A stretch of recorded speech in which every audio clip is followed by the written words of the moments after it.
हे what's up guys, welcome back once again. दोस्तों, आज की कहानी जो एक्सप्लेन करने जा रहे हैं वो असल में दूसरे विश्व युद्ध की है।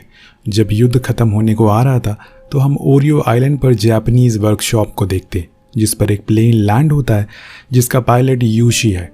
वो असल में एक रिपेयर वर्कशॉप थी, लेकिन जब वो लोग उसके एयरक्राफ्ट को चेक करते हैं तो उसमें कोई भी दिक्कत नहीं होती। इसीलिए एक आदमी उसके पास जाकर पहले तो उसकी तारीफ करता है कि उसने काफ़ी स्मूथली इस आइलैंड पर लैंड किया, लेकिन उसका प्लेन तो बिल्कुल ठीक है, उसमें फ्यूल भी पूरा है। यूशी कुछ जवाब नहीं देता और जाकर समुंदर के किनारे बैठ जाता है। वो आदमी समझ जाता है कि वो युद्ध से भाग आया है और इसीलिए वो उसके पास जाता है और कहता है कि मुझे पता है कि अगर हम मारी भी गए तो भी कोई फ़ायदा नहीं होगा, क्योंकि हम युद्ध हार रहे हैं। लेकिन तुम्हें समझना चाहिए कि ये हमारा देश है, क्या हो कल कोई और आकर इस पर अपना हक जमाने लगे। इसी दौरान यूशी समुंदर में कुछ मरी हुई मछलियों को देखकर किसी गहरी सोच में डूब जाता है। उस रात जब सभी लोग सो रहे होते हैं तो अचानक से सायरन बजना शुरू हो जाता है। सभी बाहर आ जाते हैं और अपने अपने हथियारों को उठा लेते हैं। टावर पर खड़ा सैनिक समुंदर में देखता है। वहाँ पर एक कोई जहाज नहीं बल्कि एक विशाल समुद्री जीव था, जिसको देखकर उन लोगों में एक आदमी कहता है कि मैंने कुछ लोगों से सुना था कि यहाँ पर समुंदर की गहराइयों में एक जीव रहता है जो किसी को नहीं छोड़ता। शायद ये वही है दोस्तों। ये जीव कोई और नहीं बल्कि गॉडजिला होता है, जिसने इन लोगों को देख लिया था। अब सभी टेंट के पीछे छुप जाते हैं। चीफ टाची कहते हैं कि तुम्हें जाकर अपने एयरक्राफ्ट पर बैठना चाहिए, वहाँ से तुम अपनी मिसाइल को छोड़ना जिससे कि वो भाग जाएगा। यूशी मान जाता है और जाकर उसमें बैठ जाता है, पर कुछ ही देर में गॉडजिला उसे देख लेता है। अब यूशी के पास सही मौका होता है कि वो उस पर वार करे, लेकिन वो खुद के सामने इतने बड़े जीव को देखकर हैरान और दंग रह जाता है। वो एकदम से सुन्न पड़ चुका था, इसीलिए वो कुछ भी नहीं कर पाता, बस ऐसे ही बैठा रहता है। उधर वो सभी लोग उस पर गोलियां चलाने लगते हैं, जो कि उन्हें नहीं करनी चाहिए थी, क्योंकि ऐसा करने से वो उनकी ओर और तेज़ी से बढ़ने लगता है और फिर उन सभी को एक एक करके खाना शुरू कर देता है। जिसके बाद वो यूशी के प्लेन को भी ख़त्म कर देता है, पर समय रहते ही वो कूद गया था, इसीलिए उसकी जान बच जाती है। अगली सुबह जब उसकी आँख खुलती है तो वो देखता है कि चारों ओर बस लाशें हैं। पूरा आइलैंड बर्बाद हो चुका है, सब खत्म हो गया है।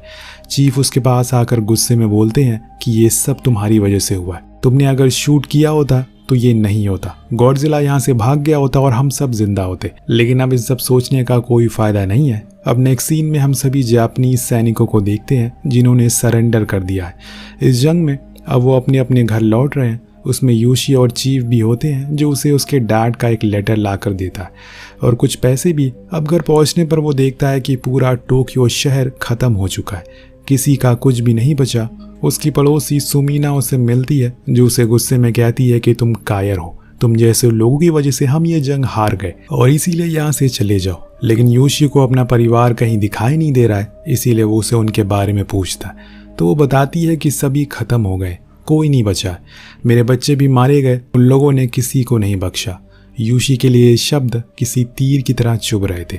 वो अपने घर के मलबे के ऊपर बैठ जाता है और अपने पिता का दिया हुआ लेटर पढ़ता है, जिसमें उन्होंने लिखा था कि जिंदा लौट। वो तो जिंदा लौट आया, लेकिन उसके पिता अब जिंदा नहीं रहे। अब तो उधर दूसरी ओर हम एक और औरत को देखते हैं जो बाजार में भाग रही थी।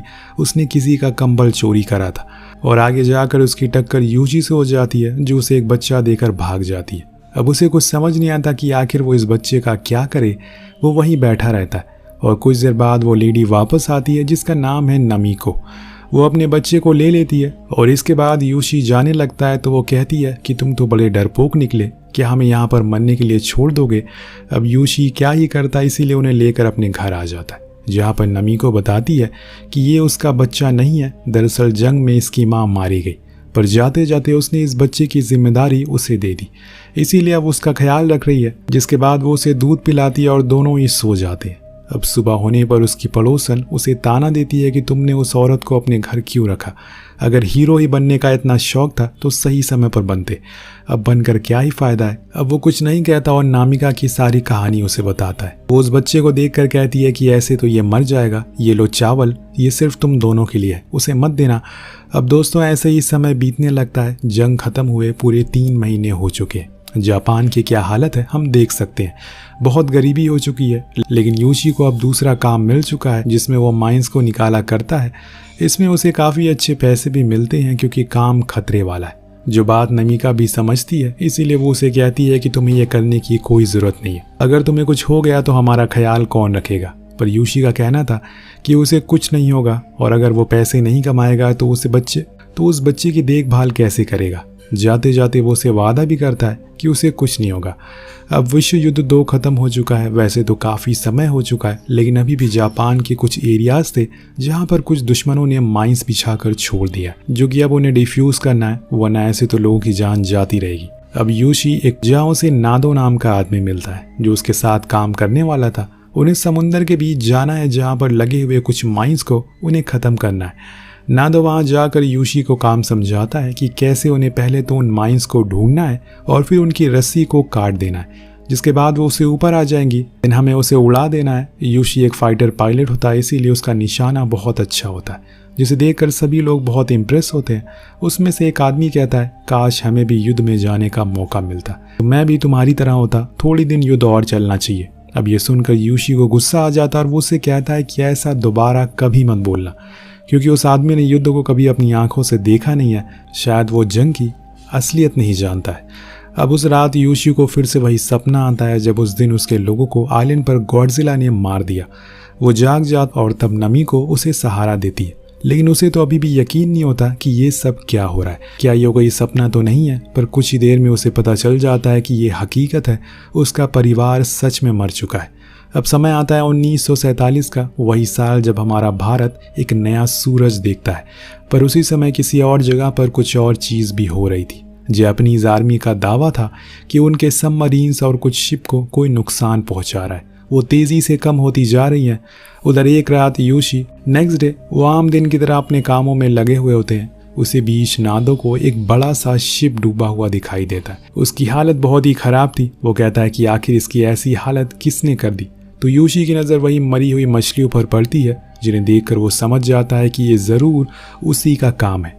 उसने यह नज़ारा पहले भी देखा है, इसीलिए वो सभी को उस आइलैंड के बारे में बताने लगता। लेकिन इतने में उनके पास बहुत ही ज़्यादा तादाद में मरी हुई मछलियाँ आती हैं, जिसे देखकर वो लोग अलार्म बजाने लगते हैं। लेकिन इसे कुछ नहीं होने वाला, क्योंकि अब वो गॉडजिला जाग चुका है। उसका कारण भी खुद जापानीज ही है, क्योंकि उन्होंने कुछ दिन पहले एक न्यूक्लियर टेस्ट किया था समुंदर के अंदर, और उसी न्यूक्लियर रिएक्शन की वजह से वो अब बाहर आ चुका है। उस बड़े से विशाल जीव को देखकर सभी लोग दंग रह जाते हैं। किसी को कुछ समझ नहीं आता कि आखिर वो उसका मुकाबला कैसे करेंगे। नादो कहता है कि हमें यहाँ से जितनी जल्दी हो सके किनारे तक जाना चाहिए, इसीलिए वो स्पीड बढ़ा देता है। उधर यूशी उस पर वार भी करता है, लेकिन उसका कोई फायदा नहीं होता। अब जो माइंस उन्होंने इकट्ठा करी थी वो उस पर उससे वार करते, लेकिन इससे भी उस पर कोई फर्क नहीं पड़ रहा था। उसके सामने उनकी विशाल बोट किसी नाव जैसी लग रही थी। वो उनके करीब आता जा रहा था, लेकिन इतने में वहां पर जापान का सबसे बड़ा वॉरशिप आ जाता है, जो उस पर हमला करता है। लेकिन वो उसे भी नहीं छोड़ता, और इतने में वो फिर से एक साथ मिसाइल छोड़ता है, जिससे कि वो पानी में गिर जाता है और ये लोग चैन की सांस लेते हैं। सब सोचते हैं कि वो मर गया, लेकिन अगले ही पल समुंदर से सोनिक वेव आती है, जो पूरे शिप के चीथड़े उड़ा देती है। ये काम गॉडजिला का था। अब वो पूरी तरह से गुस्से में आ चुका है। दोस्तों, इन सभी को समझ आ जाता है कि अभी के लिए उससे लड़ पाना बहुत मुश्किल है, इसीलिए ये लोग वापस आ जाते हैं। अगले दृश्य में हम यूशी को देखते हैं जो हॉस्पिटल में। उसके तीनों साथी वहाँ उससे मिलने के लिए आते हैं, जहाँ वो उनसे कहता है कि मुझे जाना होगा, सभी को बताना कि वो टोक्यो की ओर बढ़ रहा है। लेकिन नादो उसे रोकता है, क्योंकि इससे और भी लोग डर जाएंगे। और उस रात उसके सर पर लगी चोट को देखकर नामी को पूछती है कि आखिर क्या हुआ है, लेकिन वो कुछ नहीं बताता। तब वो रोते हुए कहती है कि हम इतने सालों से साथ रह रहे हैं, लेकिन आज तक तुमने मुझे कुछ शेयर क्यों नहीं किया? क्या तुम मुझ पर भरोसा नहीं करते? तब वो उसे बताना शुरू करता है कि मैं युद्ध से भाग आया हूँ, क्योंकि मुझे वहाँ डर लगने लगा था। उस दौरान मैं एक आइलैंड पर गया जहाँ हमारा वर्कशॉप था। वहाँ पर एक जीव ने हमला कर दिया, तब भी मैं उन्हें बचा नहीं पाया। और आज जब वो हमारे शहर की ओर बढ़ रहा है, तब भी मैं अपने लोगों को बचा नहीं पा रहा हूँ। वो गॉडजिला, मैंने उसे बहुत करीब से देखा है। उसके अंदर गुस्सा है, वो किसी को भी नहीं छोड़ेगा। अब नामी को उसे सहारा देती है और उससे कहती है कि तुम अभी आराम करो, कल इसके बारे में बात करेंगे। अब अगले दिन वो सोकर उठता है तो उन दोनों को साथ में देखकर बहुत खुश होता है। तभी पूरे शहर में सायरन बजना शुरू हो जाते हैं। रेडियो पर बताया जाता है कि सभी सतर्क हो जाए। इसके कुछ ही देर बाद हम नामिको को देखते हैं जो ट्रेन में होती है। तभी पूरे शहर में तबाही मचना शुरू हो जाती है। चारों ओर अफरा तफरी का माहौल था। जब वो खिड़की से बाहर देखती है तो वहां पर गॉडजिला था जो सभी इमारतों को तोड़े जा रहा था। लोग अपनी जान बचाने के लिए भाग रहे थे। इतनी ही देर में वो उस ट्रेन को भी पकड़ लेता और मुंह से तोड़ देता। ऐसा लग रहा था कि वो उसके लिए सिर्फ एक खिलौना हो। नामिको बीच में ही लटकी रहती है, लेकिन समय रहते वो पानी में कूद कर खुद की जान बचा लेती है। उधर कुछ रिपोर्टर रिपोर्टिंग कर रहे होते हैं। उनके सामने ही वो पूरे शहर को तबाह कर रहा था, कुछ भी नहीं छोड़ रहा था। इधर यूशी पहुंच जाता है नामिको के पास और उसे बचा लेता है। इतने में वहां पर टैंक्स भी आ जाते हैं जो उस पर लगातार हमला करना शुरू करते हैं, लेकिन सभी ये देखकर हैरान थे कि उसे कुछ हो ही नहीं रहा था। वो ऐसे ही खड़ा रहता है। वो सभी टैंक्स को अपनी सोनिक वेव से ख़त्म कर देता है। अब उसकी सोनिक वेव एक परमाणु बम जैसी होती है। वो ऐसा धमाका करती है जिससे पूरा शहर राख बन जाता है और इसी में इन दोनों की जान जाने वाली होती है। लेकिन नामिको यूशी को धक्का दे देती है और खुद उसके सामने आ जाती है। अब यूशी एक बार फिर से आज फेल हो गया, वो उसे बचा नहीं पाया। जब थोड़ी शांति होती है तो वो देखता है कि गॉडजिला अभी भी वहां पर खड़ा हुआ है, लेकिन सब कुछ खत्म हो चुका है। अब सरकार के मुताबिक वो उसे देखकर जोर से चिल्लाता है। इधर सरकार के मुताबिक कम से कम 15,000 लोगों ने अपनी जान गंवा दी और न जाने कितनी इमारतें उसने गिरा दी। वहीं घर में नामिको का फ्यूनरल मनाया जा रहा था। तभी वहां सुमिको आ जाती है अकीको का ख्याल रखने के लिए, लेकिन वो तो बच्ची है, अपनी माँ को ढूंढ रही थी, जो बात यूशी को बहुत ज़्यादा चुभती है। इधर एक बिल्डिंग में आर्मी चीफ आते हैं। वहाँ उन्होंने उन लोगों को बुलाया था जो आर्मी से बाहर हो गए थे। वो चाहते हैं कि वो फिर से आर्मी ज्वाइन करे क्योंकि उन्हें उनके देश की सबसे ज़्यादा ज़रूरत है। यहाँ हमें ये भी पता चलता है कि नादो पहले एक रिसर्च और डेवलपमेंट डिपार्टमेंट में काम करता था, इसीलिए वो अपनी प्रेजेंटेशन उनके सामने रखता है और उन्हें बताता है कि मैंने देखा है कि जब भी कोई इस पर हमला करता है तो वो फिर से खुद को हील कर लेता है, इसीलिए उस पर ये टैंक्स और गोलियों का कोई असर नहीं होगा। हमें उसे किसी भी तरह से समुंदर में ही मारना होगा। वो उसके सामने एक एग्जाम्पल के जरिए समझाने की कोशिश करता है कि हमारे पास 1500 मीटर गहरा समुंदर है जिसमें हम उसे ट्रैप करके रख सकते हैं। इतनी गहराई में कोई भी जीव प्रेशर झेल नहीं पाएगा। तभी यूशी सवाल करता है कि क्या इससे वो मारा जाएगा, तो नादो कहता है कि इसकी कोई गारंटी नहीं ले सकता, लेकिन अगर कोई भी समुंदर की गहराई में जाता है तो वो क्रैश हो सकता है, जो शायद गॉडजिला के साथ भी हो।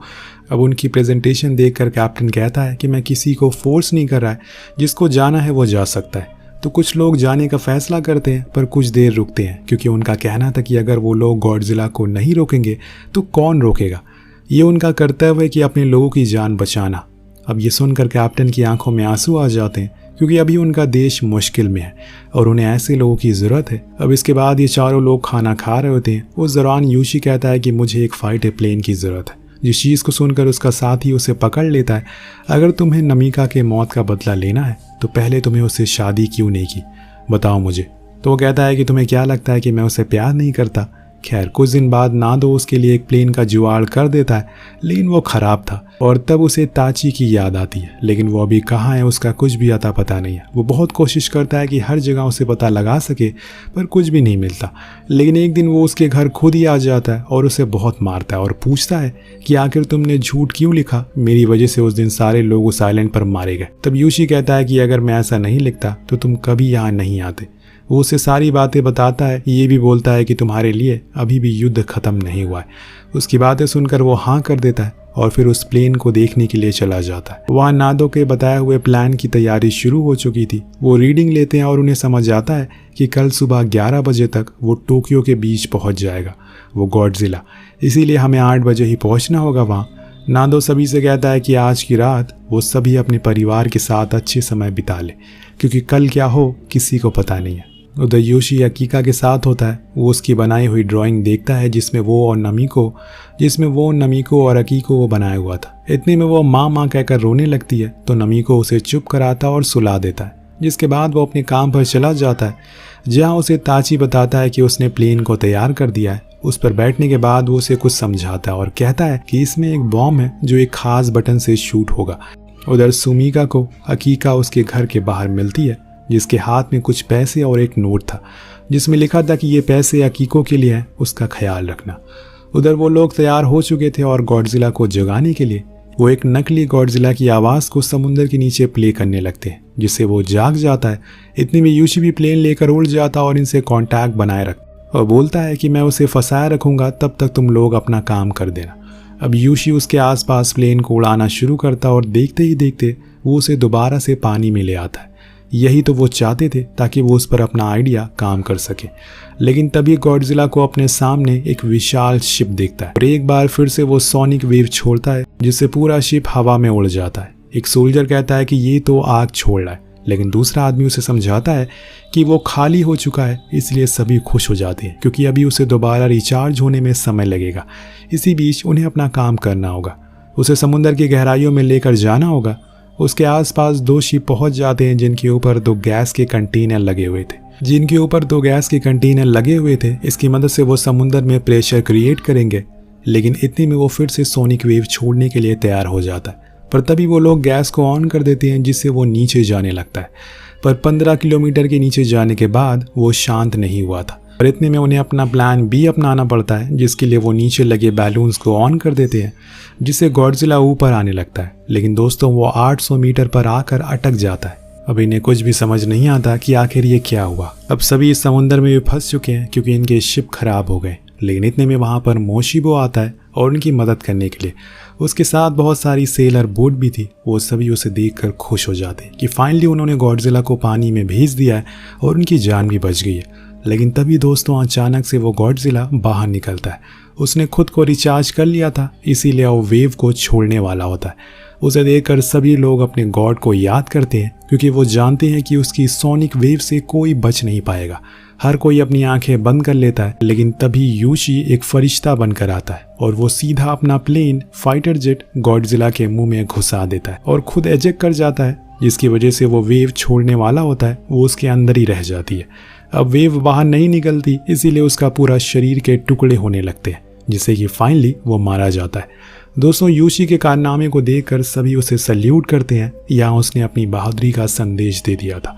कुछ देर बाद यूशी की मुलाकात सोमिका से होती है जो उसे एक लेटर देती है, जिसके बाद यूशी फौरन भागते हुए हॉस्पिटल जाता है जहाँ वो देखता है कि नोमिका अभी जिंदा है। अब नामिका उससे पूछती है क्या उसकी ये जंग खत्म हो गई है।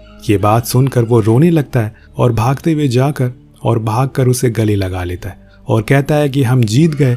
इसी बीच हम नामिका के गले पर एक टैटू देखते हैं जो सेम गॉडजिला के सींग जैसा था। उधर समुद्र की गहराइयों में गॉडजिला का एक पार्ट फिर से हील होना शुरू हो जाता है, यानी कि कहानी अभी ख़त्म नहीं हुई है। क्या पता नेक्स्ट पार्ट में हमें कुछ बहुत ही अजीब और ख़तरनाक देखने को मिले। वेल आपको कहानी कैसी लगी नीचे कमेंट करके ज़रूर बताएगा। मिलते हैं अगले वीडियो में। Peace out.